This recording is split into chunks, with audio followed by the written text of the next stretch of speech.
Good morning friends, कैसे हैं आप सब। और उम्मीद करता हूं कि बिल्कुल अच्छे होंगे, बिल्कुल बिंदास होंगे, जहां पर भी होंगे बिल्कुल स्वस्थ होंगे। भाई लोगों, वैभव सूर्यवंशी के टैलेंट के बारे में ज्यादा कुछ कहने की जरूरत नहीं है। उनके टैलेंट को हम सब ने आईपीएल में देखा था, उससे पहले भी उनके बारे में लगातार चर्चा हो रही थी। लेकिन जिस तरीके से वैभव सूर्यवंशी इंग्लैंड में बैटिंग कर रहे हैं, क्योंकि किसी भी अंडर 19 प्लेयर को इंग्लैंड में जाकर के खेलना ये आसान काम नहीं होता है। हमने देखा था कि जायसवाल ने टेस्ट मैच के पहली पारी में शतक लगाया था, हम सब ने जम करके तारीफ की थी। लेकिन वैभव सूर्यवंशी इस समय कुछ अलग मूड में नजर आ रहे हैं। ये तूफानी बैटिंग करने के लिए जाने जाते हैं। आईपीएल में भी इन्होंने 35 बॉलों में शतक ठोक दिया था। उसी अंदाज में इस समय मतलब इंग्लैंड के खिलाफ में जो इंडिया अंडर 19 टीम का जो 5 एक दिवसीय अंतरराष्ट्रीय मैचेस की जो श्रृंखला खेली जा रही है, उसमें लगातार दूसरा मैच है। यह लगातार दूसरा मैच जहां पर कि सूर्यवंशी के बल्ले से जोरदार बैटिंग देखने को मिली है। जबरदस्त तरीके से बैटिंग की। और अब समय आ चुका है जहां पर कि भारतीय टीम मैनेजमेंट इनके बारे में जरूर सोचेगी, क्योंकि ये एक ऐसे टैलेंट हैं, ये एक ऐसे बल्लेबाज हैं जो कि अपने दम पर टीम को मैच जिता सकते हैं। और वो हमने देखा आईपीएल में किस तरीके से जब शुरुआती ओवर्स में अटैक करते हैं तो फिर सामने वाली टीम पूरी तरीके से बैकफुट पर चली जाती है। कल भी एक तगड़ा मैच खेला गया India under 19 versus England under 19 के बीच में। हालांकि ये बहुत ही रोमांचक मैच था, बेहद रोमांचक मैच। इसमें एंड्रयू फ्लिंटॉफ के बेटे भी खेल रहे हैं, रॉकी फ्लिंटॉफ। मुझे बड़े पसंद थे एंड्रयू फ्लिंटॉफ। लेकिन उस मैच में इंग्लैंड की टीम 1 विकेट से जीत गई। 3 गेंद पहले रहते हुए 1 विकेट से मैच जीत गई। बहुत ही टाइट मैच था। 290 रन भारतीय अंडर 19 टीम ने बनाए। 291 रनों की चुनौती इंग्लैंड अंडर 19 टीम के सामने में थी। लेकिन उनके जो कप्तान हैं, उन्होंने थॉमस रियू, उन्होंने कमाल की बैटिंग करके दिखाई। 131 रन बनाए थॉमस रियू ने, और मात्र इन्होंने 89 गेंदों में 131 रन बनाए, जिसमें इन्होंने 16 चौके लगाए, 6 छक्के, और इनका स्ट्राइक रेट 147 का रहा।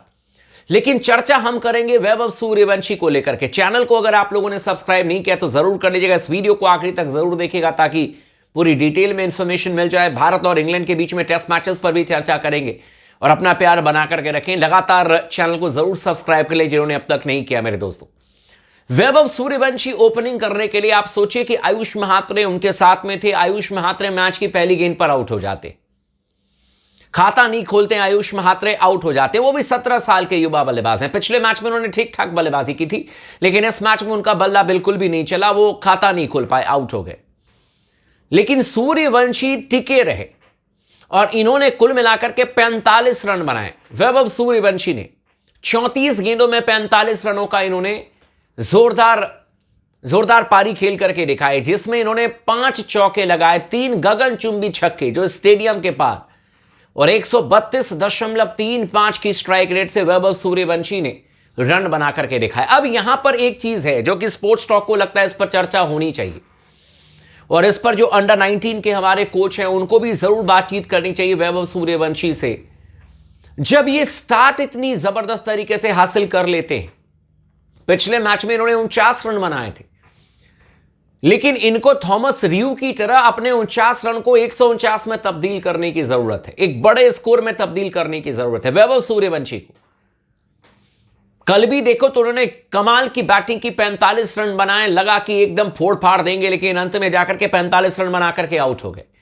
यहां पर कहीं ना कहीं इनको समझना होगा, कोचेस को भी बातचीत करनी होगी कि ये ओडीआई क्रिकेट है। टी20 क्रिकेट में 45 रन 50 रन बहुत अच्छा स्कोर है, लेकिन ओडीआई क्रिकेट है। आपको जब स्टार्ट मिल चुकी है, आपने जब इस तरीके से बैटिंग शुरुआत कर दी है, तो फिर आप इनिंग बिल्ड करना सीखो। और ऐसा नहीं है कि इनिंग बिल्ड करना आता नहीं है सूर्यवंशी को। इन्होंने तो शतक लगा रखा है आईपीएल में, एक मैच में और इन्होंने ताबड़तोड़ बल्लेबाजी की थी। तो मेरे ख्याल से यहां पर अब कोचेस को थोड़ा सा कहते हैं ना कि साथी हाथ बढ़ाना, तो वो यहां पर हाथ बढ़ाना होगा। और वैभव सूर्यवंशी को एक लंबी पारी खेल करके दिखानी होगी। लेकिन शुरुआत जबरदस्त कर रहे हैं। 49 रन, 45 रन, 2 एक दिवसीय अंतरराष्ट्रीय मैचेस में, और 49 रन इन्होंने सिर्फ 21 या 22 गेंदों में बना दिए थे। यहां पर 45 रन इन्होंने 34 गेंदों में बनाए हैं इंडिया ए के लिए। इसके अलावा विहान ने अच्छी बैटिंग की, हाईएस्ट स्कोरर रहे, 49 रन इन्होंने बनाए। राहुल के बल्ले से 47 रन निकले। इसके अलावा कनिष्क ने भी 45 रनों का योगदान दिया, 40 गेंदों का सामना किया। लेकिन अनफॉर्चुनेटली सीरीज में जो दूसरा मैच था वो हम हार गए। इंडिया अंडर 19 की टीम में एक बहुत ही क्लोज मैच में हार गई। इंग्लैंड अंडर 19 से, लेकिन अभी भी सीरीज 1-1 की बराबरी पर है। 3 एक दिवसीय अंतर्राष्ट्रीय मैचेस अभी आने बाकी हैं और तीनों मैचेस में वैभव सूर्यवंशी जैसे बल्लेबाज के पास में, आयुष महात्रे जैसे बल्लेबाज के पास में पर्याप्त मौका होगा कि वो अंडर 19 टीम के लिए कमाल की बैटिंग करके दिखाएं और ये भारतीय टीम में 100% आ सकते हैं। अब चर्चा कर लेते हैं इंडिया इंग्लैंड टेस्ट मैच को लेकर के।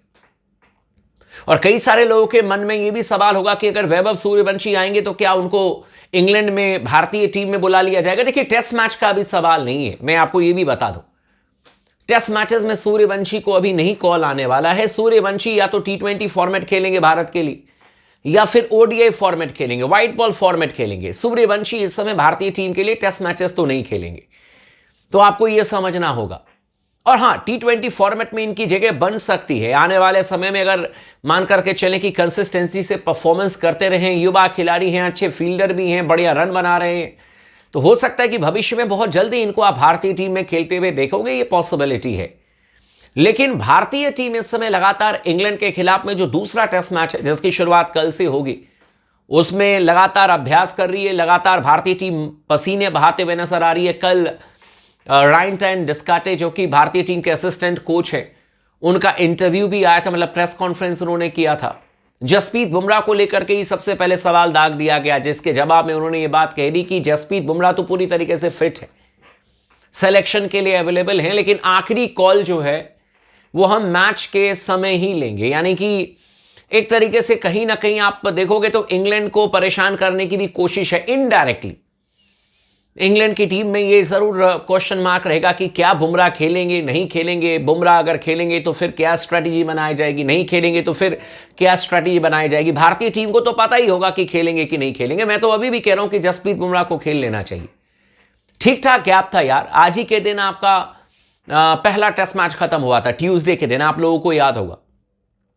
और कल आपका जो है वो दूसरे टेस्ट मैच की शुरुआत है, तो पूरे 8 दिनों का आपको ठीक ठाक रेस्ट मिल चुका है।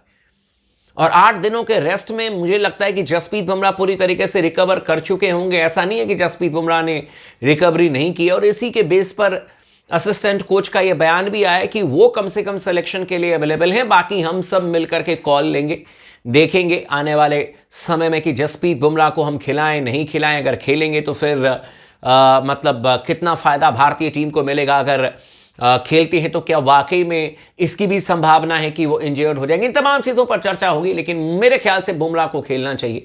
बाकी आप लोगों को क्या लगता है, आप हमें कमेंट करके ज़रूर बताइएगा, वैभव सूर्यवंशी को लेकर के भी और जसप्रीत बुमराह को लेकर के भी, क्योंकि सूर्यवंशी तो लगातार कंसिस्टेंसी से रन बना रहे, काम कर रहे हैं, और हो सकता है कि युवा बल्लेबाज को बहुत जल्दी आप भारतीय टीम में भी खेलते हुए देखेंगे। लेकिन all the best team India, कल से मैच है और मुझे लगता है कि ज़रूर हम जीतेंगे।